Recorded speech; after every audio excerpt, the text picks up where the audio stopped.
Hey, it's Annie with your latest tech update from Fix PC IT Services. Downloading antivirus software is safe, right? Not if it's from a fake website. Cybercriminals recently created a convincing copy of one of the most trusted names in cybersecurity.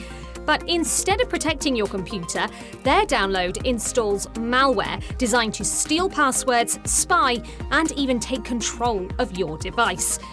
These scams are getting harder to spot and easier to fall for. That's why it's so important to only download from official sources and to have someone you trust to double-check things if you're unsure. Need help staying safe? That's what we're here for. Get in touch. That's your tech update from Fix PC IT Services. More next week.